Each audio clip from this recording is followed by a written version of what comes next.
இதோ இதோ சீக்கிரமாய் வருகிறேன், சீக்கிரமாய் வருகிறேன். ஒருவனும் உன் கிரீடத்தை எடுத்துக்கொள்ளாதபடிக்கு, ஒருவனும் உன் கிரீடத்தை எடுத்துக்கொள்ளாதபடிக்கு, உனக்கு உள்ளதை பற்றிக் கொண்டிரு. இன்றைக்கு ஒரு வாக்குதத்த ஒரு வார்த்தை நம்ம குரூப்ல அனுப்பி இருப்பேன். இன்னும் நிறைய பேர் குரூப்ல இணைங்க, கர்த்தர் உங்களை ஆசீர்வதிப்பார். டெய்லி ஒரு வாக்குதத்தத்தின் மூலமாக நம்ம பேசிக் கொண்டிருக்கிறோம் தேவச்சனமே. பாருங்க, அற்புதமான ஒரு வார்த்தை. இதோ சீக்கிரமாக வருகிறேன், ஒருவனும் உன் கிரீடத்தை எடுத்துக்கொள்ளாத படிக்கு உனக்குள்ளதை பற்றிக் கொண்டிரு. உனக்குள்ளதை பற்றிக் கொண்டிரு. உன்னுடைய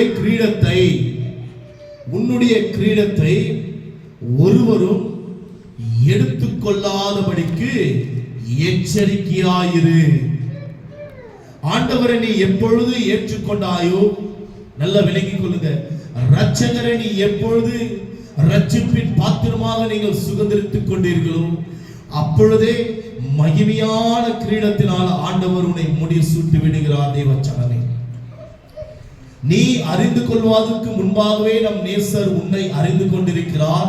இதுதான் உண்மையான ஒரு சத்தியம். அதுக்கு அடுத்தது, நீ இரட்சகரை அறிந்து கொண்ட உடனே பாருங்க, 15 வகையான கிரீடத்தினால தேவன் உன்னையும் உன் குடும்பத்தையும் ஆண்டவர் அலங்கரிக்கிறார். உன்னையும் உன் குடும்பத்தையும் ஆண்டவர் அலங்கரிக்கிறார். ஆனால் இன்றைக்கு தேவனுடைய பிள்ளைகள் ஆண்டவருடைய கிரீடத்தினால நம்ம அலங்கரிக்கப்பட்டிருக்கிறோமா? கொஞ்சம் யோசித்து பார்க்க வேண்டும். தேவனுடைய பிள்ளைகள் இன்றைக்கு நாம் ஒவ்வொருத்தரும் ஆண்டவருடைய கிரீடத்தினால் அலங்கரிக்கப்பட்டிருக்கிறோமா? நம்ம அபிஷேகம் பெற்றிருக்கிறோம், நம்ம ரட்சிக்கப்பட்டிருக்கிறோம், தேவனை ஆராதிக்கிறோம், தேவனை தொழுது கொள்கிறோம், அந்நிய பாஷையில் பேசுகிறோம், ஆண்டவருடைய சமூகத்தில் உபவாசம் தரித்து காத்திருக்கிறோம். ஆனால் அந்த கிரீடத்தை நம்ம பெற்றிருக்கிறோமா என்று இன்றைக்கு ஆவியானவர் நம் நடுவில் பேச அவர் வல்லவராய் இருக்கிறார். தேவச்சனமே, அடுத்த வாரம் இன்றைக்கு 15 வகையான கிரீடத்தை குறித்து பேசி வருகிற நாட்களில் கிரீடத்தை பெற்று அதை இழந்து போனார்கள். எப்படி இழந்து போனார்கள்? ஒருவர் கிரீடத்தை பெற்றுக் கொள்கிறார், இன்னொருவர் அந்த கிரீடத்தை எப்படி இழந்து போகிறார். இழந்து போன கிரீடத்தை எப்படி ஆண்டவர் எப்படி இன்னொருவருக்கு அந்த கிரீடத்தை முடி சூட்டுகிறார். அதை குறித்து தான் வருகிற நாட்களுக்குள்ள நம்ம ஆழமாக கொஞ்சம் தியானிக்க போகிறோம். தேவச்சனமே, ஒரு தேவ மனுஷன் ஒரு பெரிய மீட்டிங், அவுட்டோர் மீட்டிங், கிரவுண்ட்ல மீட்டிங் வைத்திருக்கிறார். கொஞ்சம் அந்த டோர் க்ளோஸ் பண்ணுங்க. மீட்டிங் வைத்திருக்கிறார். மீட்டிங் வைத்த உடனே பாருங்க, திரளான லட்சக்கணக்கான ஜனங்கள் வந்து அந்த இடத்துல அமர்ந்திருக்கிறாங்க. அமர்ந்த உடனே அந்த மெசேஜ், அந்த மீட்டிங் முடிந்த உடனே, அந்த மெசேஜ் எல்லாம் முடிந்தவுடன் சில மக்கள் வந்து அவரிடத்தில் ஜெபித்துக் கொள்ள வேண்டும் என்று விரும்பினார்கள். அவர் வந்து ஒவ்வொருத்தருக்காக ஜெபிக்கிறார். ஒருவர் வந்து முழங்கால் படிட்டு எனக்கு ஜெபிங்கன்னு சொன்னார். முழங்கால் படியிட்ட உடனே, நல்லா கேளுங்க, முழங்கால் படியிட்ட உடனே ரட்சிப்பு அடைந்த ஒரு மனிதர் ஒரு ஊழியக்காரரிடத்தில் முழங்கால் படியிட்டு ஜெபிங்கன்னு சொன்ன உடனே அவருக்காக யாரோ போன் அடிக்குது, கொஞ்சம் சவுண்ட் வச்சிருக்கு, உள்ள வந்தோடனே எல்லாம் சைலண்ட்ல போட்டு சவுண்ட், சரிங்களா? அப்ப இருக்கும் பொழுது முழங்கால் படியிடுகிறார். முழங்கால் படியிட்ட உடனே இவர் செபிக்க கரத்தை வைக்கிறார். மிக தலை சிறந்த ஊழியக்காரர் மரித்திருக்கிறார், ஆண்டவருக்குள்ள நித்திரை அடைந்திருக்கிறார். ஆண்டவருக்குள்ள கரத்தை வைத்து ஜெபிக்க போகிறார். அவருடைய இருதயத்துக்குள்ளிருந்து ஒரு சத்தம் பிறக்கிறதா, இவன் மேலிருந்து உன் கரத்தை எடு, இவன் மேலிருந்து உன் கரத்தை எடுன்னு சொன்ன உடனே இவர் கேட்கிறார். ஆண்டுடைய சமூகத்துக்குள்ள இருதயத்துக்குள்ளவே கேட்கிறார், ஏன் ஆண்டவரேன்னு சொல்லிட்டு. மிக தலை சிறந்த ஊழியக்காரர், ஆண்டவரை முகமுகமா தரிசிக்கிற ஒரு தெய்வ மனிதர். அப்படி இருக்கும் பொழுது கேட்ட உடனே இவன் என் கிரீடத்தை இழந்திருக்கிறான், என் கிரீடத்தை இந்த மனிதன் இழந்திருக்கிறான். ஒரு நாட்கள்ல எனக்காக ஓடின என் மகன்தான், ஒரு நாட்கள்ல எனக்காக ஜீவித்த என் மகன்தான், ஒரு நாட்கள்ல எனக்காக துறப்பில் நின்ற என் மகன்தான். ஆனால் இப்பொழுது இவன் என்னுடைய கிரீடத்தை இழந்திருக்கிறான். இவர் மறுபடியும் ஆண்டுடைய சமூகத்தில் ஜெபிக்கும் பொழுது, தேவ ஜனமே, அந்த ஊழியக்காரர் ஜெபிக்கும் பொழுது அவருக்கு பாத்தீங்கன்னாக்கா, ஆண்டவருக்கு விரோதமாக யார் ஜெபிக்க வந்த அந்த மனிதர், ஜெபித்துக் கொள்ள வந்த அந்த மனிதர் ஆண்டவருக்கு விரோதமாக அநேக காரியங்களை செயல்பட்டாராம்.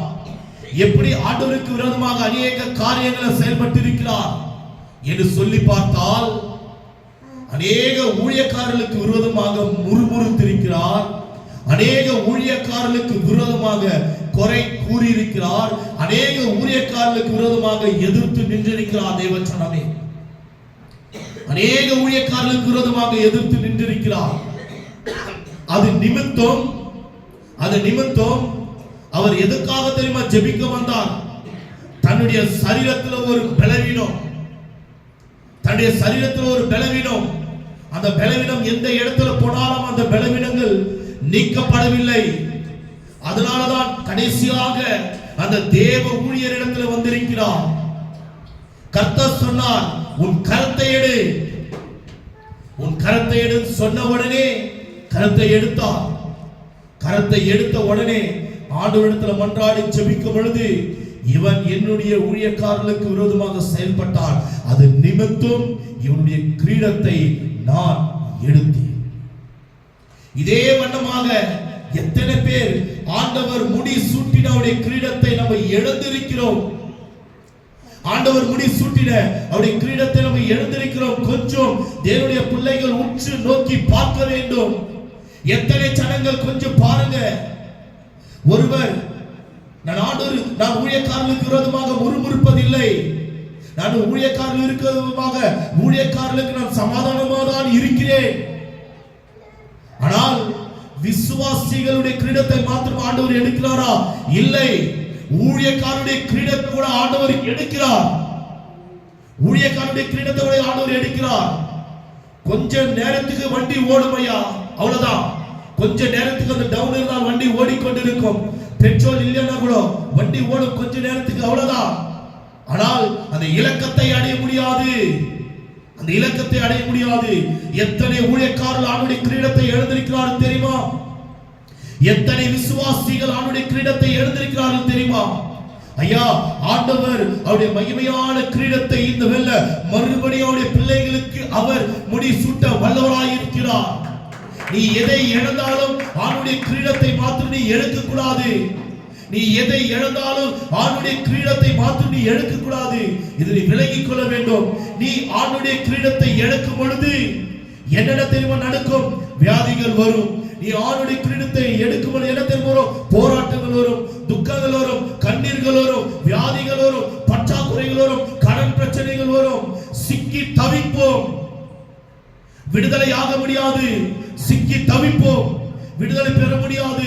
போராட்டத்தின் மேல் போராட்டம், துன்பத்தின் மேல் துன்பம், கண்ணீர் மேல் கண்ணீர், வியாதி மேல வியாதி, பாதிகளாக மேற்கொள்ளாமல் தவித்துக் கொண்டே இருப்போம். தேவ ஜனமே, தவித்துக் கொண்டே இருப்போம். இன்றைக்கு எத்தனை பேர் ஆரம்பத்து நாட்கள்ல நான் ஆண்டுடைய கிரீடத்தை பெற்றிருக்கிறேன், ஆனால் இப்பொழுது ஆண்டுடைய கிரீடத்தை நான் இழந்திருக்கிறேன் என்று கொஞ்சம் யோசித்து பாருங்கள். ஆரம்பத்து நாட்களில் உன்னுடைய ஜெப ஜீவியங்கள் எப்படி இருந்தது? ஆரம்பத்து நாட்களில் ஆண்டவருக்காக எப்படி எழுப்பினாய்? ஆரம்பத்து நாட்களில் நீ எப்படி ஆராதித்தாய்? ஆரம்பத்து நாட்களில் எப்படி உபவாசம் தரித்தாய்? கொஞ்சம் யோசித்து பார்க்க வேண்டும் என்னுடைய பிள்ளைகள். ஆரம்பத்து நாட்களுக்கும் இப்பொழுது உன்னுடைய ஆவிக்குரிய வாழ்க்கை எப்படி இருக்கிறது? அது ஒன்றே போதும். இல்ல, ஆரம்பத்து நாட்களை விட நான் இப்போது அக்னியா எரிந்து கொண்டிருக்கிறேன் என்றால் உன் கிரீடம் இன்னும் உன் மேல் இருக்கிறது, உன் தலை மேல் இன்னும் அபிஷேகம் கிரீடம் இருக்கிறது. இல்ல, ஆரம்பத்து நாட்கள்ல அக்னியாய் நான் பற்றி எரிந்து கொண்டே இருந்தேன், ஆனால் இப்பொழுது என்னுடைய வாழ்க்கை ஒரு கேள்விக்குறியாக இருக்கிறது. என்னுடைய வாழ்க்கை ஒரு கேள்விக்குறியாக இருக்கிறது. நீ கிரீடத்தை இழந்திருக்கிறாய், இதுக்கு மேல நான் விவரிக்க முடியாது. நீ கிரீடத்தை இழந்திருக்கிறாய். தேவச்சனமே, ஏன் கிரீடத்தை இழந்த உடனே போராட்டம், துன்பம், பிரச்சனை, கண்ணீர்? ஆண்டவர் இல்ல. ஆண்டவர் இருந்தாலும் அந்த கிரீடத்தை நம்ம பெற்றுக்கொள்ள முடியும் ஐயா. ஆண்டவர் இல்லை, அதனாலதான் அந்த கிரீடத்தை நம்ம பெற்றுக்கொள்ளாமல் எழுந்திருக்கிறோம். அந்த கிரீடத்தை நம்ம எழுந்திருக்கிறோம். தேவச்சனமே, உதாரணத்துக்கு ஒரு வார்த்தை சொல்லுகிறேன். ராஜாதி ராஜா வீட்டு பிள்ளை ஒரு வேலைக்காரனாக இருக்க முடியுமா? அநேக முறை சொல்லியிருப்பேன். ராஜா வீட்டு பிள்ளை ஒரு வேலைக்காரனா இருக்க முடியுமா? காவியா, ஒரு வேலைக்காரனா இருக்க முடியுமா? வாய்த்தவன் சொல்லு, வேலை இருக்க முடியாது. ஒரு கொத்தடிமை, உதாரணத்துக்கு பெரிய பெரிய அரசியல் தலைவர்களுடைய பிள்ளைகள், பணக்காருடைய வீட்டு பிள்ளைகள் வீட்டு வேலை செஞ்சு நிற்பாங்களா? இல்லை. அவங்க கம்பீரம் என்ன, அவங்களுடைய வாழ்க்கை என்ன, அவங்களுடைய நடைகள் என்ன? ஏன்? நான் ராஜா வீட்டு பிள்ளை, என் அப்பாவுக்கு ஒரு கிரீடம் கொடுக்கப்பட்டிருக்கிறது. அதே கிரீடம் நம் பிள்ளைகளுக்கும் கொடுக்கப்பட்டிருக்கிறது. ஏன் இவ்வளவு போராட்டம்? ஏன் இவ்வளவு துன்பம்? தேவச்சனமே, யோசித்து பார்க்க வேண்டும். தேவனுடைய பிள்ளைகள் யோசித்து பார்க்க வேண்டும். ராஜாதி ராஜா வீட்டு பிள்ளைகள் வேலைக்காரர்கள் அல்ல, வேலைக்காரிகள் அல்ல, வேலை செய்கிறவர்கள் அல்ல, அதிகாரமுடையவர்கள். அதிகாரத்தில் நம்ம அமர்ந்திருக்கிறோம் ஐயா. ஒரு விஷயம் தெரியுங்களா? தள்ளப்பட்ட தேவ தூதர்களுக்கு நியாயத்திற்கு அதிகாரம் நம்முடைய கரத்தில் கொடுத்திருக்கிறார் ஐயா. இது உண்மை. ஆண்டவருடைய இரண்டாம் வருகை வரும் பொழுது நித்திரை, கர்த்தருக்குள் யாரா நித்திரை அடைந்திருக்கிறாங்க அவங்க எல்லாம் எடுத்துக்கொள்ளப்பட்டு பூமி மேல அப்பா இறங்கி வந்து, ஏசப்பா இறங்கி வந்து, குதிரை மேல பவனி இறங்கி வந்து, அவருடைய ஆடை மேல ராஜாதி ராஜாவும் அவருடைய தொடை மேல கர்த்தாதி கர்த்தாவும் எழுதப்பட்டு, அவரோடு தூதர் சேனைகள் வருவார்களாம், கூட்ட சேனைகள் வருவார்களாம். அவர்கள் எல்லாம் யார் என்றால் நீதிமான்கள் வந்து இறை வந்து யுத்தம் செய்வார்கள். பாவிகளோடு யுத்தம் செய்வார்கள். ஆண்டவரை ஏற்றுக்கொள்ளாதவர்களோடு யுத்தம் செய்வார்கள். தேவச்சனமே, நம்ம எல்லோரும் ஆண்டுடைய பிள்ளைகள், ராஜாதி ராஜா வீட்டு பிள்ளைகள். வேலைக்காரர்களாய் அடிமைத்தனமாய் இருக்கக்கூடாது. தேவச்சனமே, இன்றைக்கு ஏதோ ஒரு அடிமைக்குள் நம்ம சிக்கி தவித்துக் கொண்டிருக்கலாம். யோசித்து பார். நீ ஆண்டுடைய கிரீடத்தை இழந்திருக்கிறாய். அது நிமித்தம் தான் ஏதோ ஒரு இடத்துல அடிமைக்குள்ள நம்ம வாழ்ந்து கொண்டிருக்கிறோம். இவ்வளவு போராட்டங்களே, ஆண்டுடைய கிரீடத்தை நம்ம எங்கேயோ எழுந்திருக்கிறோம். இவ்வளவு பிரச்சனைகளே, ஆண்டுடைய கிரீடத்தை நம்ம எழுந்திருக்கிறோம். உணர்ந்து கொள்ளுங்க. உணர வேண்டும் தேவனுடைய பிள்ளைகள். ஏதோ வருகிறோம், அமர்கிறோம், செல்கிறோம் அல்ல. கடைசி நாட்கள்ல வாழ்கிறோம் என்று தேவனுடைய பிள்ளைகள் உணர வேண்டும். தேவ ஜனங்கள், கடைசி நாட்கள்ல இயேசப்பாவுடைய பைபிள்ல வேதத்தில் என்னென்ன சொல்லப்பட்டிருக்கிறதோ எல்லாமே நிறைவேறிக் கொண்டிருக்கிறது. நாம் உணர்ந்து திகிலடைந்து கொண்டிருக்கிறோம். தேவ ஜனமே, நான் என் மனைவி காலில் அமர்ந்து கடைசி நாட்களுக்குரிய சில காரியங்கள் குறித்து என் மனைவி பேசிக் கொண்டிருந்தார். நானே திகிலடைந்தேன். எப்படி ஜகந்து ஒரு வீடியோ பார்த்திருக்காங்க. கடைசி நாட்களில் அந்த காசாவில் எப்படி சம்பவிக்க போகிறது என்று. ஏன் ட்ரம்ப் வர வேண்டும்? அமெரிக்கா யுஎஸ் பிரசிடென்டாக ஏன் ட்ரம்ப் வர வேண்டும்? பரலோகத்துடைய திட்டம் ஏன்? காசா போர், இஸ்ரவேல் ஆர்மி ஏன் நிற்கப்பட வேண்டும்? பரலோகத்துடைய திட்டம். தேவ ஜனமே, உணர வேண்டும். தேவனுடைய பிள்ளைகள், கடைசி நாட்கள் இருக்கிற உணர வேண்டும். கிரீடத்தை இழக்காதீர்கள். இது வரைக்கும் கிரீடத்தை இழந்திருந்தால் ஆண்டுடைய சமூகத்துல நீங்க உணருங்க. ஆண்டவரே, நான் இந்த இடத்துல கிரீடத்தை இழந்திருக்கிறேன். அது நிமித்தம் தான் எனக்கு இந்த போராட்டம், அது நிமித்தம் தான் எனக்கு இந்த பிரச்சனை. மறுபடியும் அந்த வசனத்தை படிக்கலாம். இதோ சீக்கிரமாய் வருகிறேன்.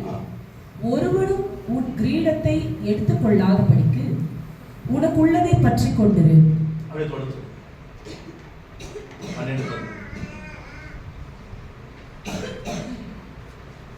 அதே அதிகாரத்தில் 12 ஜெயம் கொள்ளுகிறவன் எவனோ அவனை என் தேவனுடைய ஆலயத்திலே தூணாக்குவேன். பாத்தீங்களா? ஜெயம் கொள்ளுகிறவன் எவனோ அவனை தேவனுடைய ஆலயத்துல நம் நேசராகிய கர்த்தர் தூணாக்குவார், ஒரு உறுதியாக நிலைநிற்க செய்வார். ஏன்? உன் அஸ்திவாரங்கள் ஆட்டம் கண்டிருக்கிறது. ஐயா 13வது வசனத்தை படிக்கலாம். 13 படிங்க. ஆவியானவர் சபைகளுக்கு சொல்லுகிறது, ஆவியானவர் இந்த சபைகளுக்கு சொல்லுகிறதை காதுள்ளவன் கேட்க கடவன். காதுள்ளவன் கேட்க கடவான். தேவச்சனமே, யார் யார் செவிட்டமாக இந்த இடத்துல வந்திருக்கிறீர்களோ உங்களுடைய காதுகளை விரைவாக திறந்து கவனித்து கேளுங்க. ஆவியானவர் சபைகளுக்கு சொல்கிறதை காதுள்ளவன் கேட்க கடவான். தேவச்சனமே, காதுள்ளவன் கேட்க கடவான். ஆவியானுடைய சபை இது ஆணுடைய சுய ரத்தத்தினால சம்பாதித்து கொடுக்கப்பட்ட ஒரு திருச்சபை. தேவனுடைய பிள்ளைகளே, ஆவியானவர் இந்த திருச்சபையில் உலாவிக் கொண்டிருக்கிறார். ஆவியானவர் அசைந்து கொண்டிருக்கிறார். தேவனுடைய பிள்ளைகள் காது உற்று இந்த வார்த்தைகளை உற்று கவனித்து கேட்க வேண்டும். என்ன தெரியுமா கேட்க வேண்டும்? 12வது வசனம் உரைக்கிறது பாருங்க. ஜெயம் கொள்ளுகிறவன் எவனோ, ஜெயம் கொள்ளுகிறவன் எவனோ அவனை என் தேவனுடைய ஆலயத்திலே தூணாக்குவேன். என்னுடைய தேவனுடைய ஆலயத்தில் ஆண்டவர் தூணாய் நிற்க வைப்பார். அதினின்று அவன் ஒரு நிமிஷம். ஆனால் நீங்கள் தூணாக உறுதியாக நிற்கவில்லை. ஆட்டம் கண்டு கொண்டிருக்கிறோம், ஆட்டம் கண்டு கொண்டிருக்கிறோம். தேவச்சனமே, ஒரு காற்று அடித்தால், ஒரு மழை அடித்தால் கீழே விழுகிற ஒரு நிலைமைக்குள்ள நம்முடைய வாழ்க்கை வாழ்ந்து கொண்டிருக்கிறோம். ஒரு பிரச்சனை, போராட்டம், துன்பம் மேற்கொள்ள முடியவில்லை. ஆலயத்தில் ஒரு தூணாக நிலைநிற்க முடியவில்லை. வாலிப பிள்ளைகள் உற்று கவனிக்கிறோம்.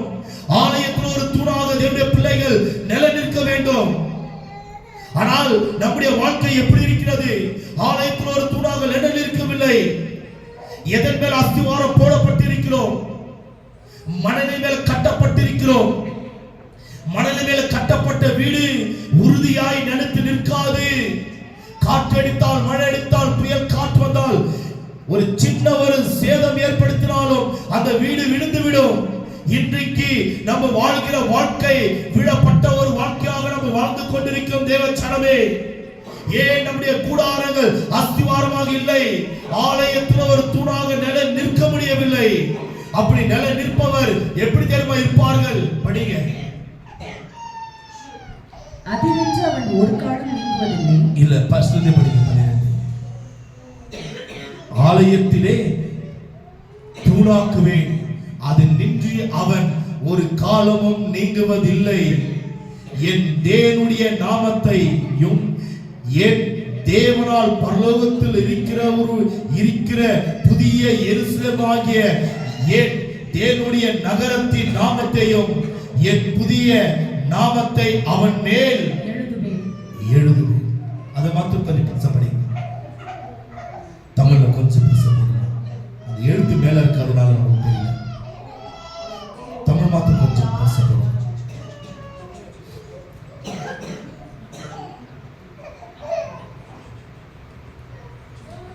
சரி,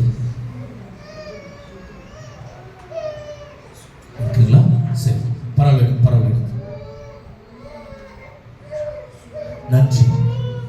யார் ஆலயத்தில் உறுதியாக நிற்கிறார்களோ தேவச்சனமே, அவரெல்லாம் ஆண்டவர் தூணாய் மாற்றுவார். எப்படி தெரியுமா?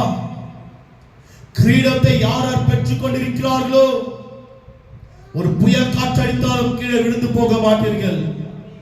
எப்படி என்னுடைய வாழ்க்கையை நான் உறுதிப்படுத்துவது? கிறிஸ்து என்கிற கட்டளை மேலே நீ அஸ்திவாரம் போடப்பட்டால் மாத்திரம்தான். நல்லா விலகிக் கொள்ளுங்க.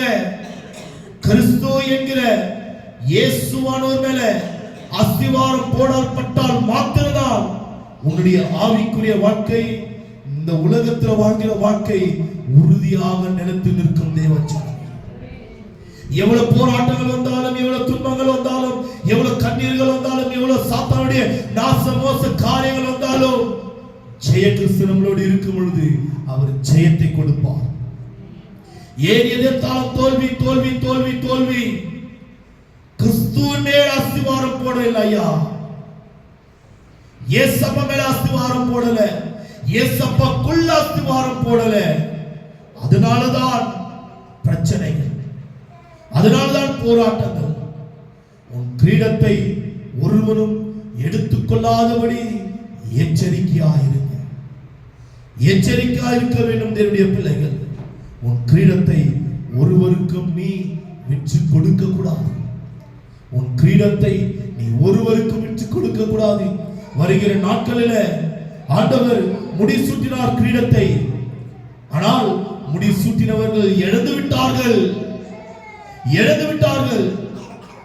சவுல் ராஜா இஸ்ரவேல் சமஸ்த இஸ்ரவேல் ஜனத்துக்கு சவுல் ராஜா முதல் ராஜா. ஆனால் ஆண்டவர் அந்த ராஜா என்ற கிரீடத்தை முடிசூட்டினார். பாவம் செய்து செய்து செய்து கர்த்தருக்கு விரோதமாக அருவருப்பான காரியங்கள் செய்து செய்து அந்த கிரீடத்தை இழந்து விட்டார். ஆனால் ஆண்டவர் அந்த கிரீடத்தை எடுத்து தாவீது மேல முடிசூட்டினார். யோசித்து உணர்ந்து பார்க்க வேண்டும் தேவனுடைய ஜனங்கள். அதுக்கு அடுத்தது அவருடைய வாழ்க்கையில ஒரு வெற்றி பார்க்க முடியவில்லை. சவுலுடைய வாழ்க்கையில அதே வண்ணமாக தான் இன்னைக்கு சிக்கி தவிக்கிறோம். ஏசா எடுத்துக்கொள்ளுங்க. ஈசாக்குடைய இரட்டை பிள்ளைகள் ஏசாவை எடுத்துக்கொள்ளுங்க. சேஷ்ட புத்திரனுடைய பாகத்தை விற்று போட்டான். யாக்கோபுக்கு விற்று போட்டான் தேவ ஜனமே. அநேக ஜனங்கள் உண்டு. ஆபேல காயினை எடுத்துக்கொள்ளுங்க. இவருடைய காணிக்கை அங்கீகரிக்கப்படவில்லை. ஆனால் ஆபேலுடைய காணிக்கையோ அங்கீகரிக்கப்பட்டது. இவருடைய கிரீடத்தை ஆண்டவர் எடுத்தார். இன்னொருத்தருக்கு அந்த கிரீடத்தை ஆண்டவர் முடிசூட்டினார். தேவ ஜனமே, அநேக சாட்சிகள் மூலமாக ஆண்டவர் ஏன் தெரியுமா நம்முடைய நடுவில் பேசிக் கொண்டிருக்கிறார். உடைய கிரீடத்தை ஒருவனும் எடுத்து கொள்ளக்கூடாது என்று. நீங்க இழந்து போகக்கூடாது. அவனுடைய கிரீடத்தை இழந்தால் போனாதான் பிரச்சனை, போராட்டம், துன்பம், கண்ணீர், வியாதி, வறுமை, துக்கம், கவலை, கண்ணீர் கண்ணீர் கண்ணீர் கண்ணீர். ஒரு வெற்றி பெற முடியவில்லை. வேதத்திலிருந்து 15 வகையான கிரீடங்கள். முதல் கிரீடம் சொல்றேன், முடிந்தவங்க எழுதி கொள்ளுங்க. ஏசாயா 62ஆம் அதிகாரம் 3வது வசனம். அலங்காரமான கிரீடம். ஏசாயா 62ஆம் அதிகாரம் 3வது வசனம். இரண்டாவது கிரீடம் லேவியராகமம் 21ஆம் அதிகாரம் 12வது வசனம். இரண்டாவது கிரீடம் அபிஷேக தைலம் என்ன கிரீடம். தேவன் அலங்காரமான கிரீடத்தை எத்தனை பேர் எழுந்திருக்கிறார்? அலங்கோலமாய் இருக்கிறது. நான் அலங்கோலமாய் இருக்கிறேன். வாழ்க்கை அலங்கோலமாய் இருக்கிறது. ஆண்டவர் அலங்காரமான கிரீடத்தை முடிசூட்டினார். ஆனால் நீ அதை உதறிவிட்டாய். தேவ ஜனமே, அலங்கோலமான ஒரு வாழ்க்கை வாழ்ந்து கொண்டிருக்கிறோம். உணர்ந்து கொள்ளுங்க. இரண்டாவது கிரீடம் என்ன தெரியுமா? அபிஷேக தைலம் என்னும் கிரீடம். எத்தனை பேர் அபிஷேகத்தை இழந்திருக்கிறோம்? அந்நிய பாஷை வரங்களை இழந்திருக்கிறோம். ஆராதனை செய்தோம், ஜபங்கள் வீரராய் இருந்தோம், எல்லாவற்றையும் இழந்திருக்கிறோம். அபிஷேக தைலம் என்று கிரீடம், அது ஒரு கிரீடம் ஐயா. லேவியராகமம் 21ஆம் அதிகாரம் 12ஆம் வசனம். இரண்டாவது கிரீடம் முடிந்தது. மூன்றாவது கிரீடம் 1 கொரிந்தியர் 9ஆம் அதிகாரம் 25வது வசனம். மூன்றாவது கிரீடம் என்ன தெரியுமா? அழிவில்லாத கிரீடத்தை ஆண்டவர் நீ உயிரோடு இருக்கும் பொழுதே ஆண்டவர் உனக்கு முடிசூட்டுகிறார். என்ன ஐயா அது அழிவில்லாத கிரீடம்? நீ பாவத்துல வாழ்ந்து நரகத்து போய் அழிந்து போகிறாய் பாத்தியா? அதுதான் அழிந்து போகிற கிரீடம். அழியாத கிரீடம் என்ன தெரியுமா? நித்தியத்தை பங்கடைவதுதான் அழியாத கிரீடம். யோசித்து பார், உன்னுடைய வாழ்க்கை எப்படி இருக்கிறது? அழிந்து போகிற கிரீடத்துக்குள்ள வாழ்ந்து கொண்டிருக்கிறோமா, இல்ல அழியாத கிரீடத்தை பற்றி கொண்டிருக்கிறோமா? 3 கிரீடங்கள். 4வது கிரீடம் எசேக்கியேல் 16ஆம் அதிகாரம் 12வது வசனம். சிங்காரமான கிரீடம், சிங்காரமான கிரீடம். 4 முடிந்தது. 5வது 2 தீமோத்தேயு 4ஆம் அதிகாரம் 8வது வசனம், நீதியின் கிரீடம். நீதியின் கிரீடம் தேவச்சனமே, நீதியின் கிரீடம். 6வது யாத்திராகமம் 29ஆம் அதிகாரம் 6வது வசனம், பரிசுத்த கிரீடம். பரிசுத்த கிரீடம் 6வது. எத்தனை மக்கள் பரிசுத்தத்தை எழுதியிருக்கிறோம், பொய்கள் சொல்கிறோம், பரிசுத்தத்தை எழுதுகிறோம், குறை கூறுகிறோம், பரிசுத்தத்தை எழுதுகிறோம், வீணான வார்த்தை பேசுகிறோம், பரிசுத்தத்தை எழுதுகிறோம், இச்சையோடு பார்க்கிறோம், பரிசுத்தத்தை எழுதுகிறோம், இச்சையோடு யோசிக்கிறோம், பரிசுத்தத்தை எழுதுகிறோம். நேற்று தினத்துல ஒரு பத்தியமுக்கா இருக்கும், தனுஷ கூப்பிட்டு அந்த வழியில நைட்டு ஒரு பத்தியமுக்காக்கு பிரேயர் முடிச்சுட்டு தனுஷ கூப்பிட்டு எல்லாரும் பாண்டிய உள்ள போயிட்டு அப்படி உள்ள வந்து இருக்கோம். வந்த உடனே வீடுகளெல்லாம் பார்த்துட்டு வந்தேன். தனுஷ் பாருடா எவ்வளோ அழகாக வீடு இருக்கு இங்கே எல்லாம். ஆமாம் பாஸ்டர் ரொம்ப அழகாக இருக்குது இந்த வீடு. ஸ்லோ ஓட்டின்னு வந்த வண்டி, ஸ்லோ ஓட்டி வந்து பெரிய பெரிய வீடுங்க, எவ்வளோ அழகாக இருக்குது பாருங்க அந்த வீடெல்லாம். சட்டுன்னு வந்துன்னு இருக்கேன், லெஃப்ட் சைட் கண் வந்து ஒரு பூச்சி வந்து விழுந்துச்சு. இச்சித்தை பார்த்து வீட்டை பார்த்து ஆசைப்பட்டேன். ஒரு வீட்டை பார்த்தேன், பரா இந்த வீடு எவ்வளோ அழகாக இருக்கு. ஆமாம் பாஸ்டர் இந்த வீடு அழகாக இருக்குது. 10:45 நைட்டுக்கு திரும்பி இன்னொரு வீட்டை பார்த்தேன். அதை விட இந்த வீடு ரொம்ப அழகாக இருக்குதுடா. அப்படி வரும்போதெல்லாம் வீட்டுல பார்த்துனே வந்த தேவச்சனம், பெரிய பெரிய பங்களா. அப்போ திடீர்னு என் லெஃப்ட் சைடில் வந்து ஒரு சின்ன பூச்சி மாதிரி பறக்குது பார்த்தீங்கன்னா, எனக்கு அது வந்து விழுந்தது. ஆண்டவர் அங்கேயே அடித்தார். ஆண்டவர் உணர வேண்டும், பரிசுத்தமா வாழு, நான் கொடுத்தது உனக்கு போதும். ஏன்னா ஆண்டவருக்கு தெரியும், எனக்கு அதிகமா கொடுத்துட்டாக்கா நான் எப்படி ஆயிடுவேன், அதிகமா கொடுத்துட்டாக்க எந்த நிலைமையில ஓடுவேன். கர்த்தருக்கு தெரியும். அதனாலதான் இந்த நாளைக்கு எது தேவையோ அதை எடுக்கிறார், எனக்கு கொடுக்கிறார். நாளைக்கு எது தேவையோ அதை எடுக்கிறார், எனக்கு கொடுக்கிறார். நாளைக்கு எது தேவையோ அதை எடுக்கிறார், எனக்கு கொடுக்கிறார். தெய்வச்சனமே, தகப்பன் அல்லவா பிள்ளைக்கு என்ன தேவை என்று அறிந்திருக்கிறார். ஐயா என்ன தேவை என்று அறிந்திருக்கிறார். அதுதான் பரிசுத்த கிரீடம். யாத்திராகமம் 29ஆம் அதிகாரம் 6வது வசனம். 7வது கிரீடம் வெளிப்படுத்தின விசேஷம் 12ஆம் அதிகாரம் 1வது வசனம். 12 நட்சத்திரங்கள் உள்ள கிரீடம். 12 நட்சத்திரங்கள் உள்ள கிரீடம். ஐயா நட்சத்திரங்களை பெயர் சொல்லி அழைக்கிற தேவன். 12 நட்சத்திரங்கள், 12 மாதங்கள், 12 சீஷர்கள், 12 கோத்திரங்கள். இது ஆவிக்குரிய ரகசியம். அதனால்தான் 12 நட்சத்திரங்கள். அந்த 12 நட்சத்திரங்கள் ஒரு கிரீடமாக ஆண்டவர் மாற்றுகிறார். நமக்கு முடி சூட்ட தேவச்சானமே, நமக்கு முடி சூட்ட. 8வது ஏசாயா 28ஆம் அதிகாரம் 1 - 5 வரைக்கும் பெருமையின் கிரீடம். பொறுமை அல்ல, பெருமையின் கிரீடம். எதுக்காக தெரியுமா பெருமை பாராட்ட வேண்டும்? யார் அறியாததை நான் அறிந்து கொண்டே நான் பெருமை பாராட்டுகிறேன். எது தெரியுமா? கர்த்தர் அநேக ஜனங்கள் அறியலையா, நான் அறிந்து கொண்டேன். இது நிமித்தம் நான் பெருமை பாராட்டுகிறேன். என் பணத்தை குறித்தோ, என் அழகு குறித்தோ, நான் அணிகிற ஆடைகளை குறித்து, என் வாகனங்களை குறித்தோ, எனக்கு இவ்வளவு நண்பர்களை இருக்கிறார்கள் என்று சொல்லியோ, இல்ல பாத்தீங்கன்னா எனக்கு இவ்வளவு பணிவிடை ஆட்கள், அதை குறித்து அல்ல.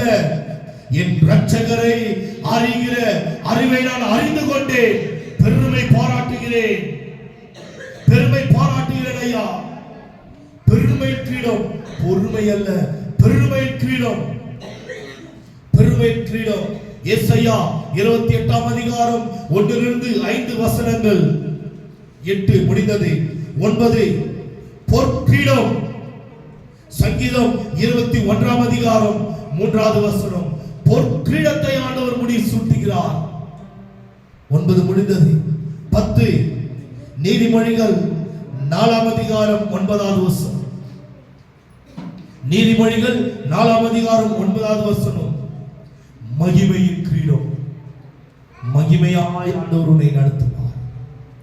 மகிமையாய், glory, glory, அதுதான் மகிமையின் கிரீடம். தேவச்சந்திரன் மகிமையின் கிரீடம். நீதிமொழிகள் 4ஆம் அதிகாரம் 9வது வசனம். 11வது அதே நீதிமொழிகள் 12ஆம் அதிகாரம் 4வது வசனம். மேன்மையான கிரீடம் ஐயா, மேன்மையான கிரீடம். ஆண்டவர் என் குடும்பத்தை மேன்மைப்படுத்துவார், என் பிள்ளைகளை மேன்மைப்படுத்துவார் ஐயா, என் குடும்பத்தை மேன்மைப்படுத்துவார். மேன்மையான கிரீடம். 12 எஸ்ரா 1ஆம் அதிகாரம் 10வது வசனம். சரி, எஸ்தரா இல்ல, எஸ்தர். எஸ்தர் 1ஆம் அதிகாரம் 10வது வசனம், 2ஆம் அதிகாரம் 17வது வசனம். எஸ்தர் ராஜா கிரீடம், ராஜா கிரீடம். கிரீடத்தை எத்தனை பேர் எழுந்திருக்கிறாங்க தெரியுமா? ராஜா கிரீடம், ராஜா கிரீடம். தேவச்சனமே, எஸ்தர் 1ஆம் அதிகாரம் 10வது வசனம், 2ஆம் அதிகாரம் 17வது வசனம். ராஜ கிரீடம். வேலைக்காரனாய் வாழ்ந்து கொண்டிருக்கிறோம். ராஜா அதிகாரத்தை நம்ம எழுந்திருக்கிறோம், அதிகாரத்தை எழுந்திருக்கிறோம். சொல்லணும், ஆண்டவரே இந்த கிரீடத்தை எல்லாம் நீர் எனக்கு முடி சூட்டினீர். க்ளோரியே, நான் அதை எழுந்திருக்கிறேன். அப்பா, நான் மறுபடியும் அதை பெற்றுக்கொள்ள வேண்டும். ஏசப்பா, அந்த கிரீடத்தை நான் மறுபடியும் பெற்றுக்கொள்ள வேண்டும். இந்த கிரீடம் எல்லாம் இருந்தால்தான் அடிமை என்ற நுகத்தை முறியெடுத்து தேவனுடைய மகிமைக்குள்ள பிரவேசிக்க முடியும். தேவச்சானே எத்தனையானது? 12. 13வது கிரீடம், மகிழ்ச்சியின் கிரீடம் ஐயா. எப்படியா? மகிழ்ச்சி கிரீடம். எத்தனை பேர் அவனுடைய மகிழ்ச்சி இழந்திருக்கிறீங்க? எத்தனை பேர்? இதை விவரிக்கிறது நான் எவ்வளவு சூப்பரா இருக்கு. ஒரு வாரம் ஒண்ணு 15 வாரங்கள் நம்ம விவரிக்கலாம். அவ்வளவு அற்புதமா இருக்கும். மகிழ்ச்சியின் கிரீடம்.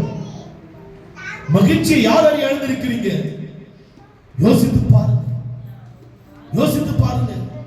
தேவனுடைய பிள்ளைகளை, மகிழ்ச்சி இழந்திருக்கிறான். ஆனால் மறுபடியும் ஆண்டவர் அந்த மகிழ்ச்சி கிரீடத்தை உனக்கு முடி சுட்ட ஆண்டவர் காத்திருக்கிறார். ஆண்டவர் காத்திருக்கிறார். ஏன் எல்லாம் அமைதியா இருக்கு? சபைக்கு வந்த உடனே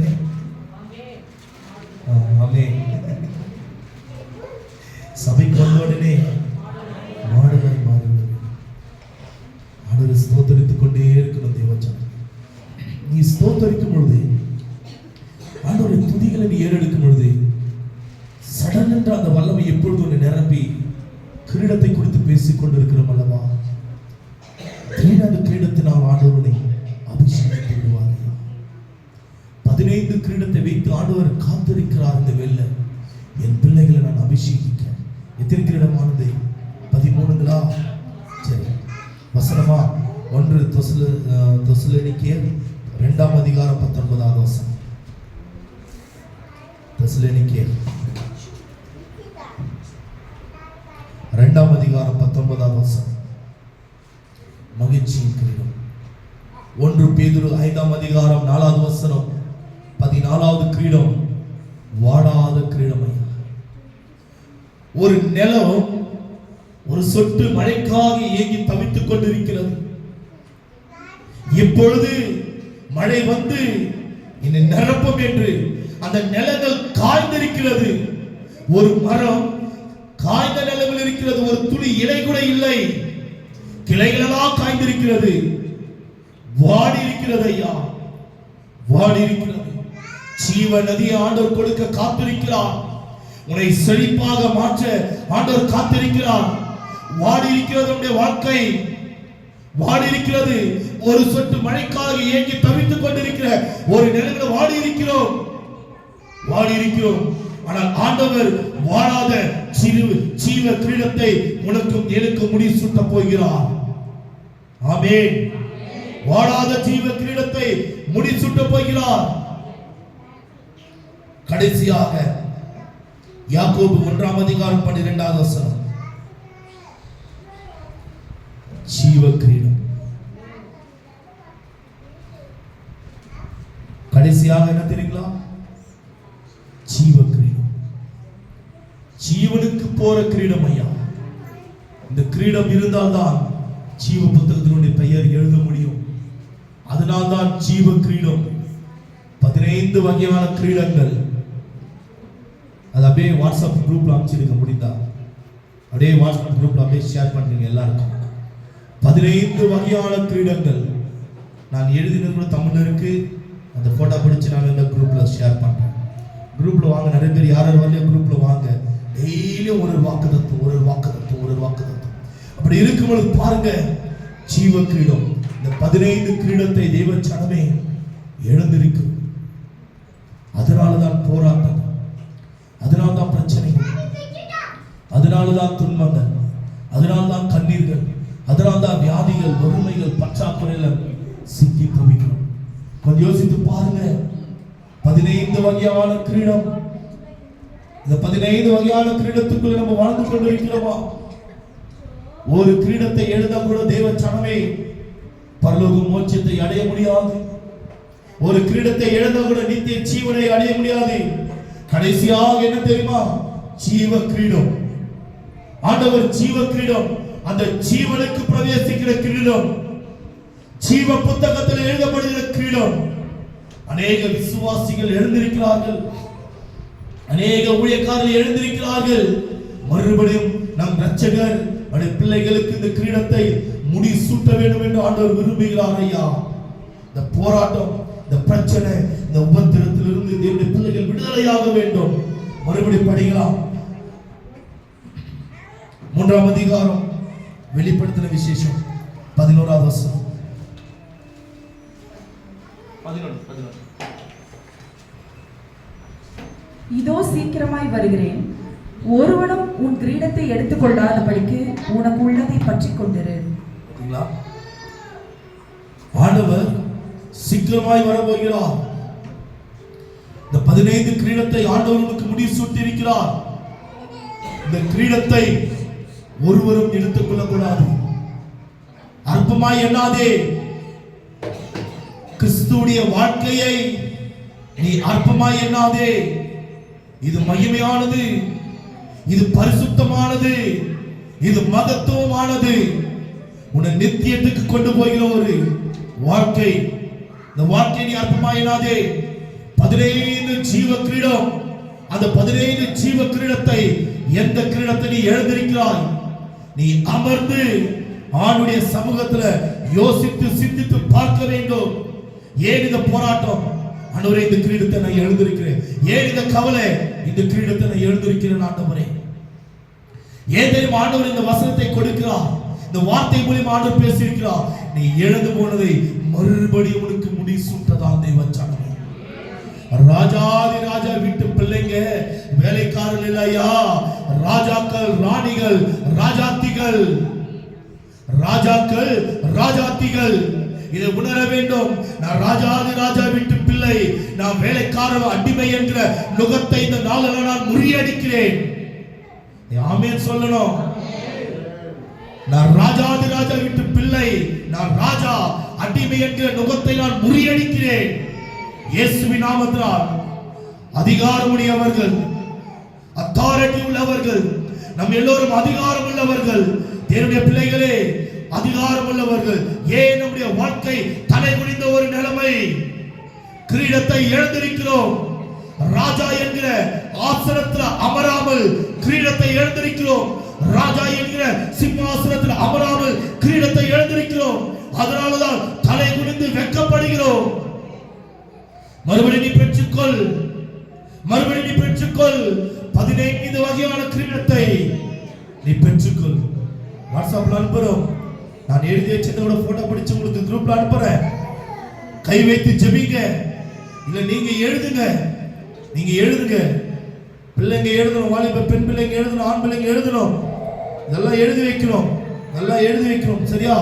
கொடுக்கிற ஹோம்வொர்க்கை எழுதி வைக்கணும். என்னுடைய பிள்ளைகள், ஏன் தெரியுமா? கர்ப்ப வேதனைப்பட்டு நாங்கள் இப்படிப்பட்ட ஒரு பிரசங்கத்தை செய்கிறோம். ஆசீர்வாதமா இருக்கணும் ஐயா, ஆசீர்வாதமா இருக்கணும். சில குடும்பத்துக்கு போகுவேன், அந்த குடும்பத்தை பார்ப்பேன், ரொம்ப துக்கமா இருக்கும். ஆண்டவரே சொல்லிட்டு ஜெபித்து வந்து விடுவாங்க. ஒரு இருளில் சூழ்ந்திருக்கிற ஒரு நிலைமையில இருப்பாங்க. ரொம்ப துக்கப்படுவேன், கண்ணீர் சிந்துவேன், கர்ப்ப வேதனைப்பட்டு வீட்டில் வந்து அவ்வளோ துக்கத்தோடு நாங்கள் ஜெபிப்போம். ஏசப்பா, இந்த குடும்பம் இன்னும் இந்த நிலைமைக்குள்ளவே வாழ்ந்து கொண்டு இருக்கிறோமா? இந்த குடும்பத்துக்கு ஒரு விடுதலை கிடையாதா? உடைய பிள்ளைகள் அல்லவா உண்மை ஏற்றுக்கொண்டார்கள் அல்லவா? ஆண்டவர் சில காரியத்தை காண்பிப்பார், சில காரியத்தை சொல்லுவார், அதை நாங்கள் சொல்ல மாட்டோம். அதுக்காக நாங்கள் ஜெபித்துக் கொள்ளுவோம்.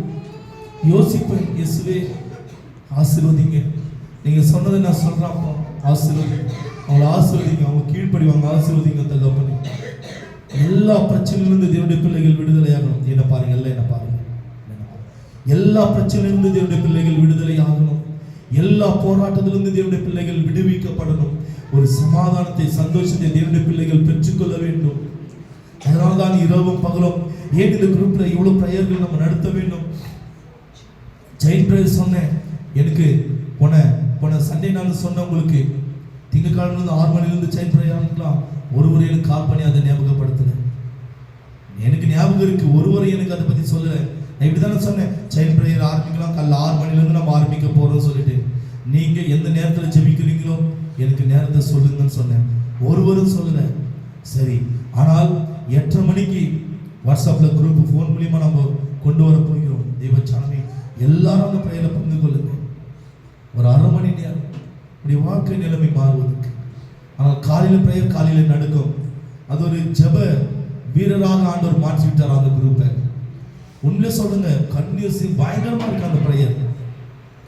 5 மணிலிருந்து 6 மணி வரைக்கும் எப்படி தெரியுமா துதிங்க. யார் சவுண்ட் வரலையோன்னு சொல்லிட்டு விட்டு பார்க்குறேன் நானு. சவுண்ட் வரலையா, டக்குன்னு ஆண்டவர் துதிங்க, ஆண்டவர் சோதரிங்க, துதிங்க, சோதரிங்க, துதிங்க, சோதரிங்க. கரெக்டா சந்திராங்கலுடைய சத்தம் கேட்டு ஆண்டியுடைய சத்தம் ஒரு நாள் கேட்காது. நான் கேட்டேன் நேற்று, ஆண்டி ஏன் உங்க சத்தம் கேட்கல? இல்லப்பா, எனக்கு உடம்பு சரியில்லைன்னு சொன்னாங்க. உற்று நாள் கேட்டுனே இருப்பேன் சத்தத்தை. தெய்வச்சானமே, அல்லேலூயா. நான் கொஞ்ச நேரம் மௌனமா இருப்பேன். ஏன் தெரியுமா மௌனமா இருப்பேன்?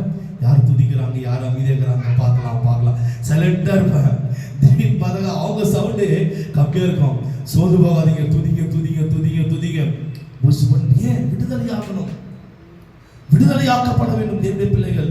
ஐயா, ஒன்னே ஒன்று சொல்றேன், நீங்க சமாதானத்தோடு சந்தோஷத்தோடு வாழணும் தான் நாங்க விரும்புகிறோம்.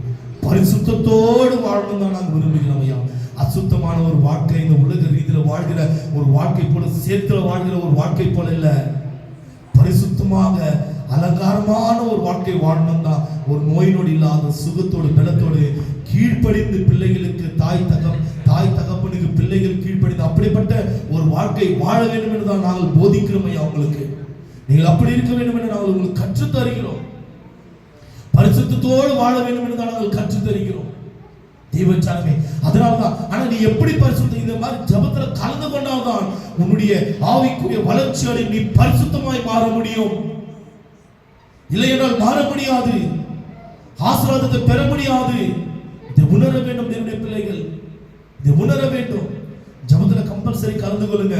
நைட்டு 10 to 11 மணி வரைக்கும் ஒரு குரூப் இருக்குங்க. அது பாத்தீங்கன்னாக்கா ஆண்களுடைய குரூப்பாக இருக்கும். எல்லாம் கம்பல்சரி நான் குரூப் ஆட் பண்ணி விட்டுறேன், யாரும் மிஸ் ஆகக்கூடாது, வந்து கலந்து கொள்ளுங்க. பெண்கள் குரூப், அதுல ஒரு குரூப் நம்ம சேர்த்து விடலாங்க. வெறும் ஜபம் தான். நான் சொல்றேன், செவ்வாய்க்கிழமை புதன்கிழமை நான் குரூப்ல சேர்த்துட்டு இருந்தேன். நான் இன்ஃபார்ம் பண்றேன், முதல் நாள் நான் வருவேன் பெண்கள் குரூப்ல, அதுக்கு அடுத்தது நான் வரமாட்டேன். அதுக்கு ஒருத்தர் நம்ம தலைமையாய் நியமித்து அவர்கள் நடத்துவார்கள். அவங்க சொல்லிடுவோம், இப்படி நடத்துங்க, இப்படி நடத்துங்க.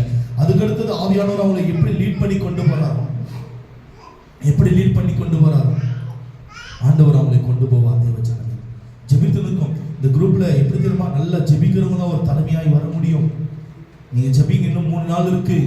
அந்த தலைமையின் போஸ்ட் நீங்க எழுந்து போவாதீங்க. நல்ல மாதிரி நான் சொல்றேங்க. ஆனால் இவங்களை நியமிச்சிட்டோன்னு யாரும் கோபித்துக் கொள்ளக்கூடாது, யாரும் கோபித்துக் கொள்ளக்கூடாது. ஆண்டவர் எனக்கு எது போதிக்கிறாரோ அதுதான் நான் உங்கள் நடுவில் கொண்டு வருகிறேன். ஒவ்வொரு காரியத்தை நான் நடத்துகிறேன். தேவச்சனமே, நீங்க ஆசீர்வாதமா இருக்கணும் தான் நான் இப்படிப்பட்ட ஒரு வார்த்தையை நான் கொண்டு வருகிறேன். கர்த்தர் நிச்சயமா உங்களை அலங்கரித்து உங்களை ஆசீர்வதிப்பார். இழந்து போன கிரீடத்தை மறுபடியும் ஆண்டவர் முடி சுட்டுவார். அல்லேலூயா. எழுந்து போனதை ஆண்டவர் மறுபடியும் உங்களுக்கு இரட்டிப்பாய் ஆண்டவர் ஆசீர்வதிப்பார். எல்லாம் எழுந்து நிற்கலாம்.